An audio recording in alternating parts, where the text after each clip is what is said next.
तो hello students, आज का हमारा जो टॉपिक है वो होने वाला है कि एल्यूमिनियम का और या फिर बॉक्साइट से हम कैसे एल्यूमिनियम को अचीव कर सकते हैं या फिर एल्यूमिनियम को हम प्रस्तुत कैसे कर सकते हैं इजी भाषा में बोले तो। ये सीबीएसई के क्लास 10th के प्री बोर्ड्स में मतलब आने वाला है और ये बहुत ही एक इम्पॉर्टेंट सवाल है बोर्ड्स एंड प्री बोर्ड्स के लिए, क्योंकि this is a very tough question as per the students. क्योंकि स्टूडेंट्स जो है केमिस्ट्री में जो रिएक्शन है उससे डरते हैं, लेकिन हमें ये जान लेना है कि रिएक्शन से हमें डरना नहीं है। अगर हम प्रोसेस को अच्छे से समझ जाते हैं, उसके हर एक स्टेप को समझते हैं दिल से, तो रिएक्शन लिखना बच्चों की बात हो जाती है।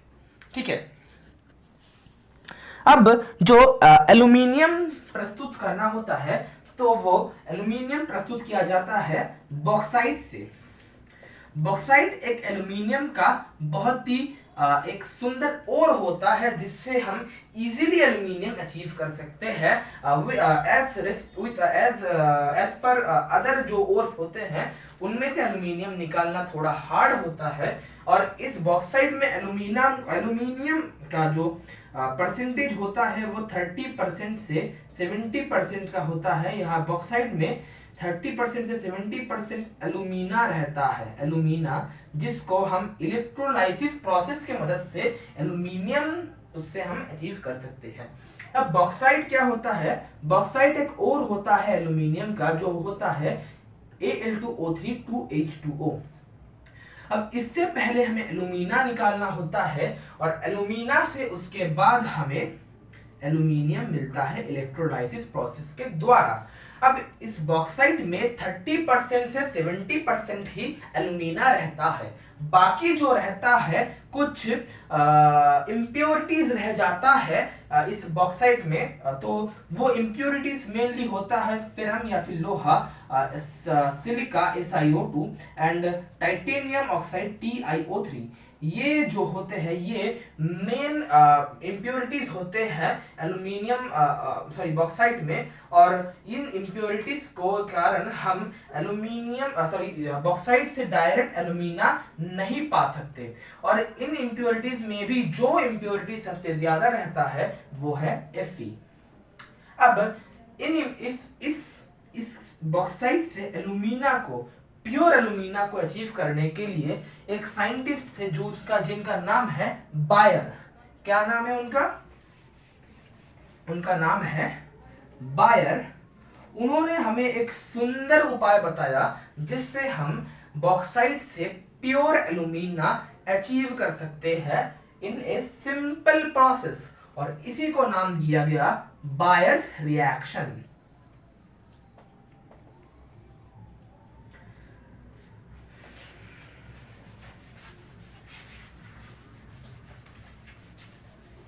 अब बायर्स रिएक्शन में क्या होता है कि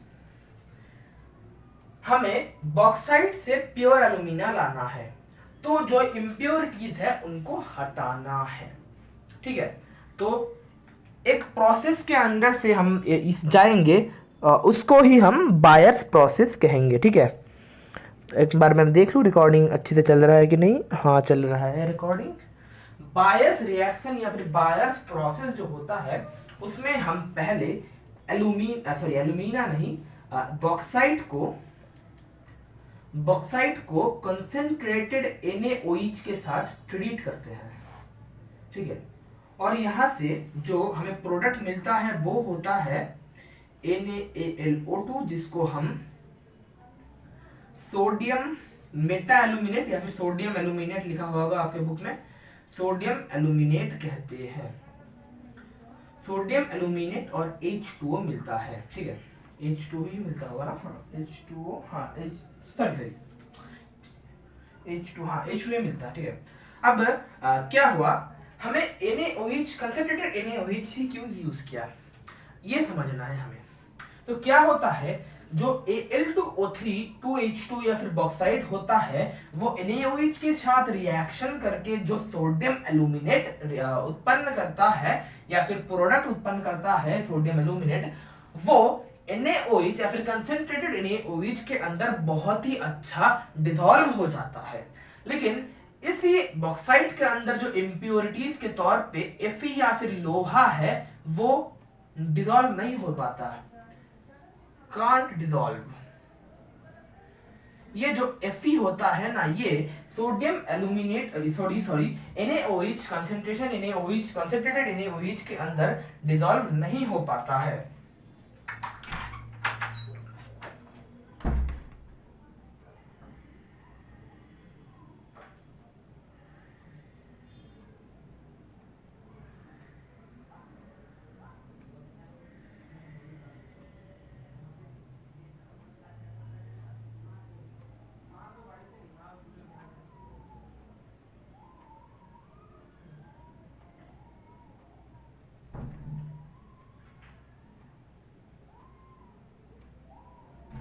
आज ही सब लोग आ रहे हैं घर में यार।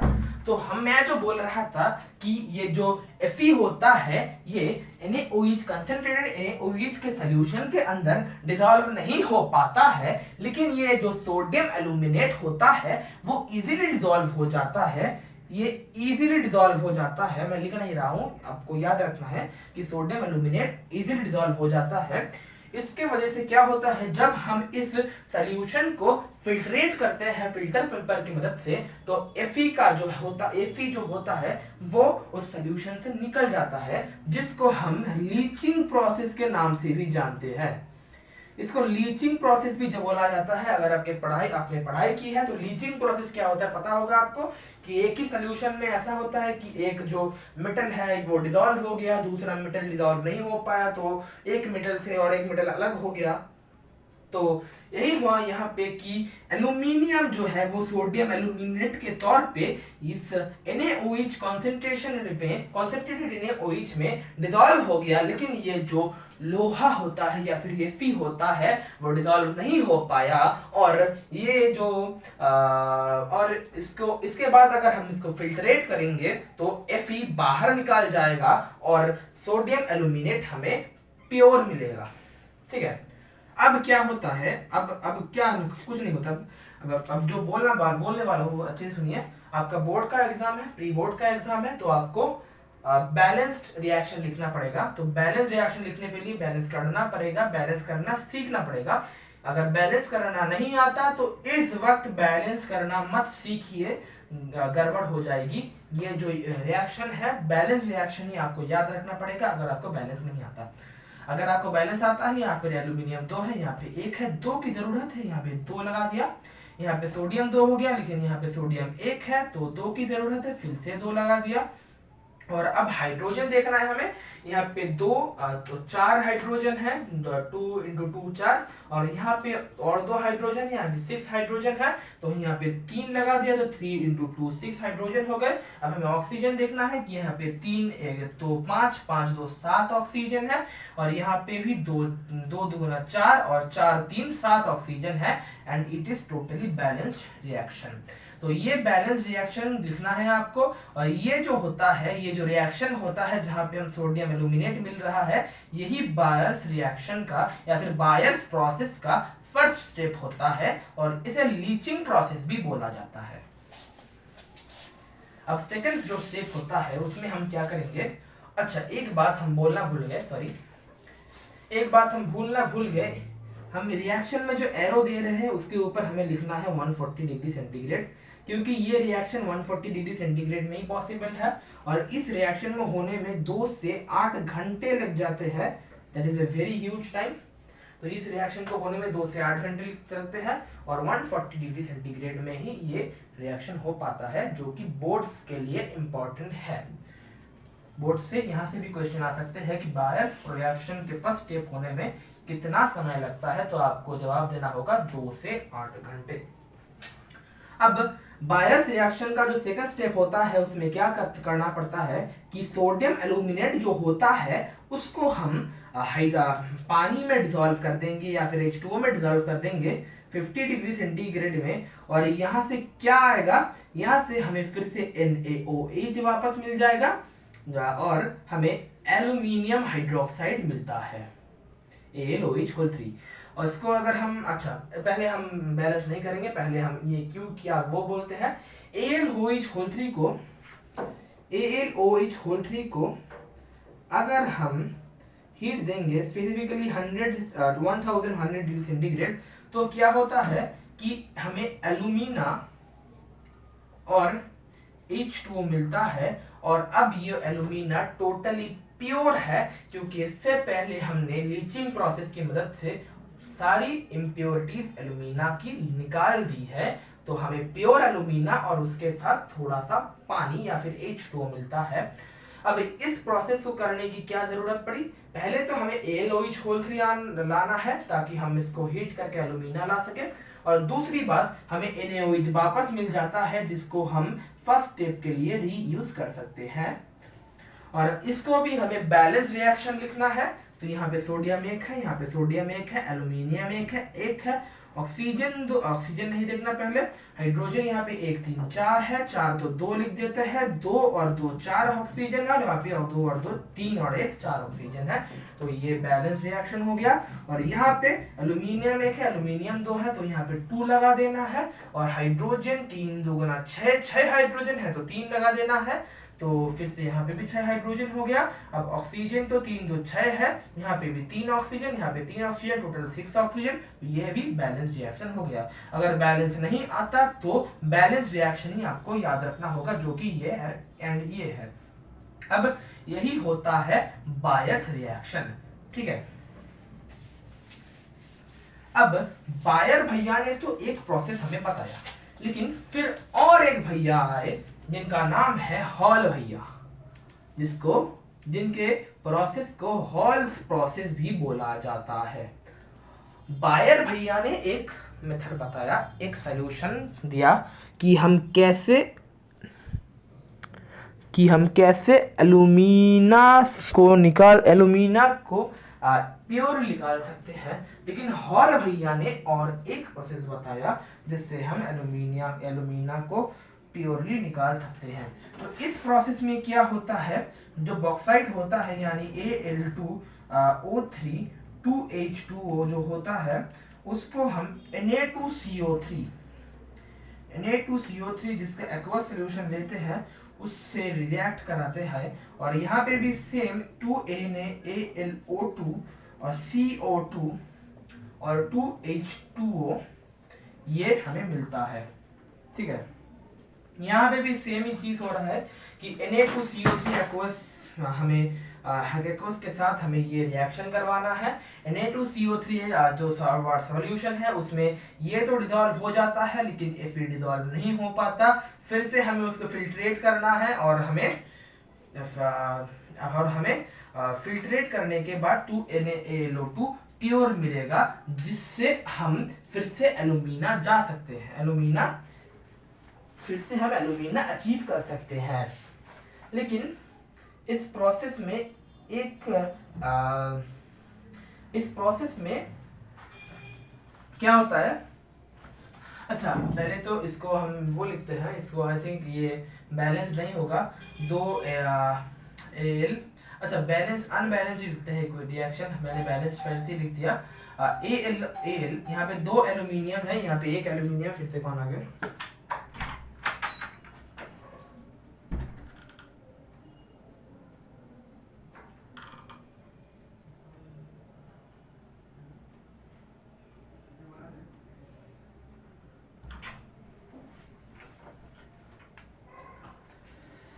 तो अगर इसको हम बैलेंस करेंगे तो NaAlO2 एल्यूमिनियम जो है वो 2 है, तो यहाँ पे 2 लगा दिया, सोडियम 2 हो गया, यहाँ पे सोडियम 2 है, यहाँ पे हाइड्रोजन देखते हैं 4, और यहाँ पे 1 हाइड्रोजन है तो 2 लगा दिया, यहाँ पे CO2 C कार्बन 1 है और यहाँ पे भी 1 है। अब ऑक्सीजन देखना है हमें कि O3 एंड 5 ऑक्सीजन, यहाँ पे 8 ऑक्सीजन, यहाँ से 2 2 4 ऑक्सीजन, 4 6 ऑक्सीजन, यहाँ पे 8 ऑक्सीजन। यह बैलेंस रिएक्शन है। यहाँ से हमें फिर से सोडियम एल्यूमिनेट मिलता है, लेकिन इसके बाद हमें कुछ करना नहीं पड़ता, क्योंकि ये जो सोडियम एल्यूमिनेट होता है ये अपने आप CO2 एंड H2O के साथ रिएक्ट करके आई थिंक Na2CO3 किससे मिलाता है, Na2CO3 हाँ AlOH3 और Na2CO3 प्रोड्यूस करता है Na2CO3 और AlOH प्रोड्यूस करता है, जो कि फिर से बायस रिएक्शन का साथ थोड़ा सा सेम है। वहां पे NaOH फिर से वापस मिल रहा था, यहाँ पे Na2CO3 मिल रहा है, जिसको हम पहले स्टेप के लिए रीयूज कर सकते हैं, और AlOH मिलेगा, जिसको हम सेम प्रोसेस से 1100 डिग्री सेंटीग्रेड टेम्परेचर में इग्नाइट करेंगे, तो हमें यहाँ से Al2O3 मिलेगा और H2 मिलेगा, और ये Al2O3 प्योर होगा क्योंकि हमने इम्प्योरिटीज पहले ही हटा दी है। इसको भी बैलेंस कर लेते हैं। NaAlO2 CO2 Na, यहाँ पे सोडियम 2 है, 2 सोडियम लगा दिया, यहाँ पे एल्यूमिनियम 2 है, यहाँ पे 1 है, 2 एल्यूमिनियम लगा दिया। अब हाइड्रोजन देखना है हमें, हाइड्रोजन यहाँ पे 2 है, यहाँ पे 6 है, 6 हाइड्रोजन, यहाँ पे 3H2 लगा दिया, कार्बन 1 है, कार्बन 1 है। ऑक्सीजन देखते हैं, 3 6 ऑक्सीजन, 6 9 ऑक्सीजन, यहाँ पे 2 2 4 ऑक्सीजन, 4 2 6 ऑक्सीजन, यहाँ पे भी 9 ऑक्सीजन, यहाँ पे भी 9 ऑक्सीजन। तो ये हो गया बैलेंस। और अगर आपको बैलेंस करना नहीं आता तो मैं फिर से बोल रहा हूँ कि बैलेंस रिएक्शन ही याद रख के जाना पड़ेगा, ठीक है। और फिर से अगर हम उस थर्ड स्टेप को अगर हम फिर से लिखना चाहे तो ऐसे लिखेंगे कि AlOH3, इसको हम 1100 डिग्री सेंटीग्रेड टेम्परेचर में इग्नाइट करेंगे, तो हमें मिलेगा एल्यूमिना और H2O, और इसको अगर हम बैलेंस करें तो 2 यहाँ पे लगेगा, 6 3 यहाँ पे लगेगा, एंड ये फिर से हमें एल्यूमिना मिल गया। इसको कहते हैं हॉल्स प्रोसेस। अब एल्यूमिना तो मिल गया, लेकिन अब हमें चाहिए एल्यूमिनियम।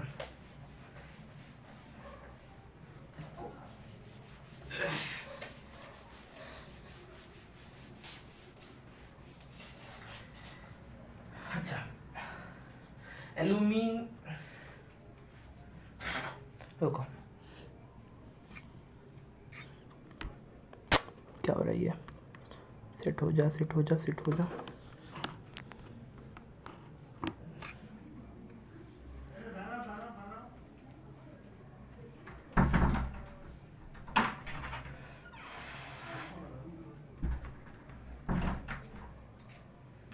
अच्छा, अब एल्यूमिना हमें मिल गया है, Al2O3।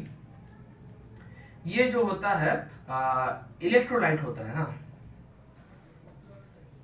इलेक्ट्रोलाइसिस करना पड़ता है हमें इसे, जिसको हम इलेक्ट्रोलाइटिक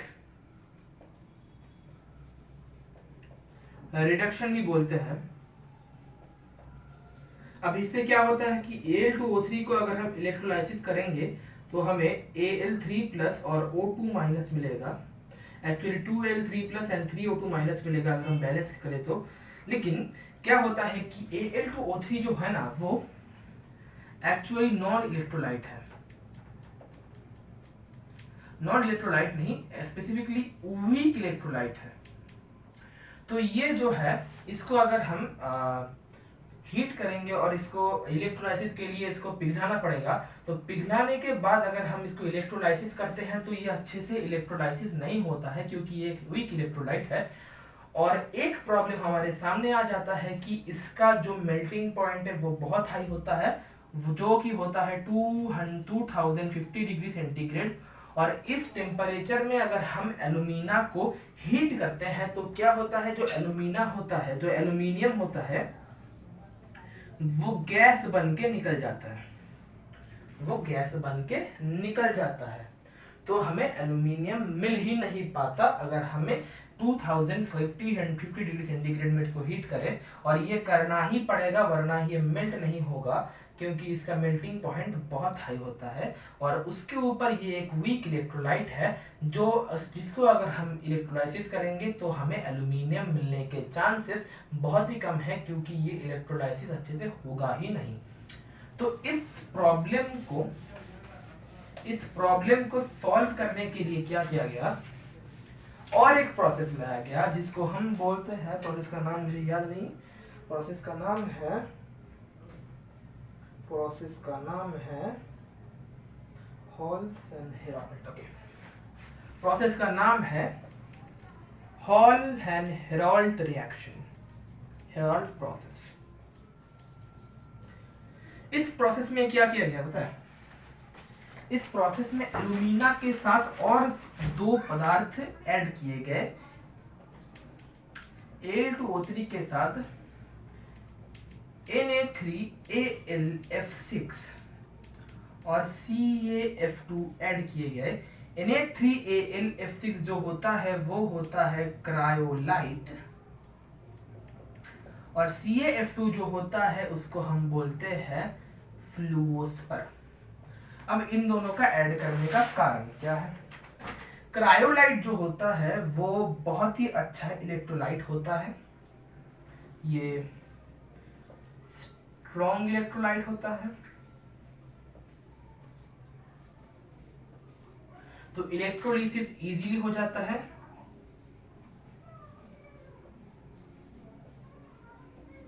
इजी टू इलेक्ट्रोलाइसिस होता है, और इस जो सोल्यूशन बनता है उसको इजीली इलेक्ट्रोलाइसिस होने में मदद करता है ये, क्योंकि ये स्ट्रॉन्ग इलेक्ट्रोलाइट है। और उसके ऊपर से ये जो होता है ये एल्यूमिना का मेल्टिंग पॉइंट घटा के 950 डिग्री सेंटीग्रेड कर देता है, जो कि एक रीजनेबल टेम्परेचर है एल्यूमिनियम को प्रस्तुत करने के लिए। तो क्या होता है, Na3AlF6 जो होता है वो एक स्ट्रॉन्ग इलेक्ट्रोलाइट है, इजी टू इलेक्ट्रोलाइसिस बना देता है इस रिएक्शन को, और इस रिएक्शन के जो टेम्परेचर है जो कि पहले था 2050 डिग्री सेंटीग्रेड, जो मेल्टिंग पॉइंट था एल्यूमिना का, उसको घटा के 950 डिग्री सेंटीग्रेड बना देता है, जो कि एक रीजनेबल टेम्परेचर है। और इस टेम्परेचर में एल्यूमिनियम गैस के रूप में बाहर नहीं निकल जाता, तो हमें एल्यूमिनियम मिल पाता है। और ये तो इजीली इलेक्ट्रोलाइसिस भी हो गया, तो इलेक्ट्रोलाइज भी इजीली हो जाता है और एल्यूमिनियम इजीली मिलता है। अब फ्लूओस पर जो है ये Ca2+ और 2F2- में टूट जाता है। ये जो आयंस है ये बहुत ही क्या बोलेंगे इसको हिंदी में, ये बहुत ही साइज में स्मॉल होते हैं, स्मॉल आयंस। तो ये जो है वो चार्ज को इजीली पास कर पाते हैं इस सॉल्यूशन के थ्रू, तो इलेक्ट्रोलाइसिस को ये भी इजी कर देते हैं। तो CaF2 भी इलेक्ट्रोलाइसिस को क्या कर देते हैं और इजी कर देता है। तो इसलिए हम इसमें क्रायोलाइट और फ्लूओस्पर ऐड करते हैं, और एल्यूमिना क्रायोलाइट और फ्लूओस्पर को हम 1:3:1 रेशियो में ही ऐड करेंगे, क्योंकि इस रेशियो में ही ऐड करने के बाद ही 950 डिग्री सेंटीग्रेड में ये जो टोटल सोल्यूशन है वो मेल्ट हो जाता है। ठीक है, अब हमें देखना होगा जो मेन इलेक्ट्रोलाइटिक प्रोसेस है वो क्या होता है। तो इस इलेक्ट्रोलाइसिस में हम एक जार लेंगे, ऐसा कंटेनर लेंगे, जो भी बोलो, इससे हम एक रॉड लगाएंगे उसके ऊपर, ऐसे कुछ कार्बन के टुकड़े ऐसे हम लटका देंगे। यहाँ पे जो है वो जो सॉल्यूशन है उसको रखेंगे,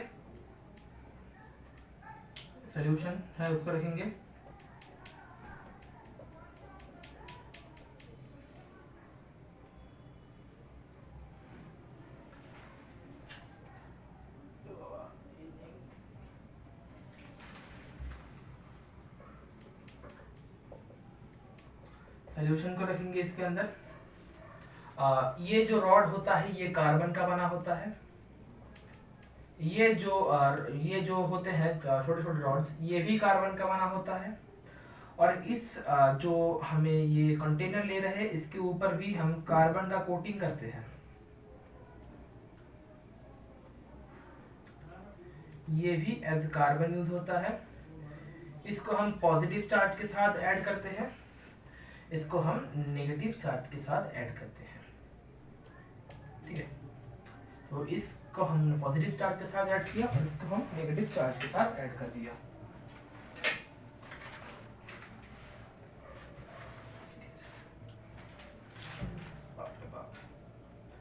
अब ये जो है ये बन गया अपना एनोड कैथोड तो पता होगा। ये जो है ये बन गया अपना कैथोड। एनोड में होगा अपना ऑक्सीडेशन। कैथोड में होगा अपना रिडक्शन।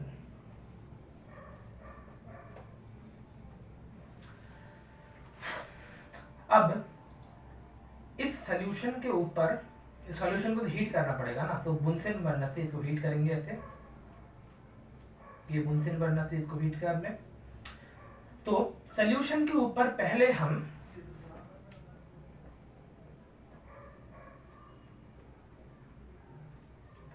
थोड़े कार्बन जो है, कार्बन के इसको हम क्या बोलेंगे हिंदी में, कोक पाउडर, हाँ कोक पाउडर बोल सकते हैं।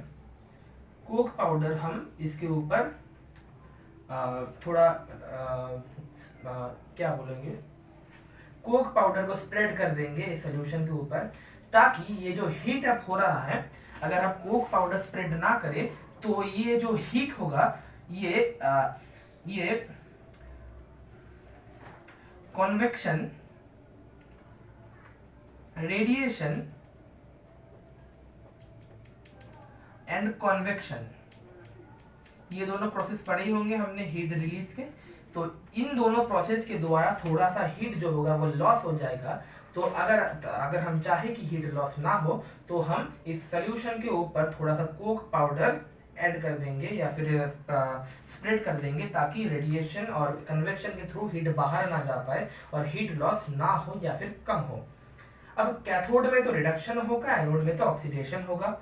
तो Al2O3 पहले टूटेगा या फिर इलेक्ट्रोलाइसिस होगा इसका, जिससे हम 2Al3 प्लस और 3O2 माइनस मिलेगा, Na3AlF6। यहाँ से हमें ये इलेक्ट्रोलाइसिस होने के बाद हमें मिलेगा 3Na प्लस, Al3 प्लस और 6F माइनस, और CF2 जो है वो CF2 जो है वो उससे हमें मिलेगा Ca2 प्लस और F2 minus, F minus 2F minus. अब क्या है, अब कैथोड में तो रिडक्शन होगा, यानी कैथोड में पॉजिटिव चार्ज जाएगा, ये तो हम सबको पता है। लेकिन यहाँ पे तो 3 पॉजिटिव चार्ज है, एल्यूमिनियम, सोडियम और कैल्शियम। कौन सा वाला जाएगा? ऑब्वियसली एल्यूमिनियम जाएगा। एल्यूमिनियम क्यों जाएगा? क्योंकि हमें एल्यूमिनियम चाहिए, ऐसा नहीं है। एल्यूमिनियम जो रिएक्टिविटी सीरीज होता है, रिएक्टिविटी सीरीज में एल्यूमिनियम सोडियम और कैल्शियम के बाद आता है, और रिएक्टिविटी सीरीज में जो भी चीज बाद में आती है वो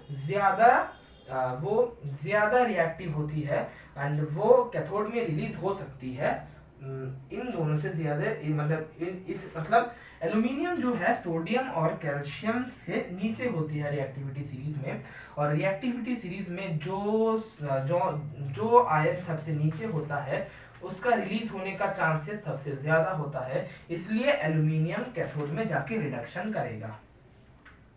हम हमें जो रिडक्शन प्रोसेस है वो लिखने वाले हैं। तो कैथोड में जाते हैं, कैथोड में क्या हो रहा है देखते हैं। कैथोड में क्या जाएगा, मैंने बोला एल्यूमिनियम 3 प्लस जाएगा, ये 3 इलेक्ट्रॉन गेन करेगा और एल्यूमिनियम हमें मिल जाएगा जो कि हमारा चाहिए था। अब एनोड में भी एक रिएक्शन होगा जो इम्पोर्टेंट तो नहीं है लेकिन हमें लिखना पड़ेगा क्योंकि रिएक्शन हो रहा है, साइमल्टेनियसली हो रहा है, इसलिए हमें लिखना पड़ेगा। अब यहाँ पे भी सेम चीज़ है, यहाँ पे 2 एनायंस है, एक है फ्लोरीन एक है ऑक्सीजन, लेकिन ऑक्सीजन जो है वो फ्लोरीन के बाद आता है रिएक्टिविटी सीरीज में, इसलिए ऑक्सीजन रिलीज होगा एनोड में। और एनोड में जो ऑक्सीजन 2 माइनस होता है वो 2 इलेक्ट्रॉन लॉस करेगा, 2 इलेक्ट्रॉन लॉस करेगा और ये O2 बन जाएगा। ठीक है, एक्चुअली 2 ऑक्सीजन आते हैं, 4 इलेक्ट्रॉन लॉस करते हैं। अगर हम इसको बैलेंस कर ले, 4 इलेक्ट्रॉन लॉस करेंगे एंड O2 प्रोड्यूस करेंगे। ठीक है, अच्छा हम देख लेते हैं हमने सही बोला या नहीं। हाँ हमने सही बोला। तो कैथोड में हमें एल्यूमिनियम मिलेगा और एनोड में हमें ऑक्सीजन मिलेगा। ये तो कोई काम की चीज़ नहीं, हमें चाहिए थी एल्यूमिनियम, एंड ऐसे ही बॉक्साइट से हम एल्यूमिनियम निकाल सकते हैं। Buyers process, halls process and hall and Herald process के द्वारा।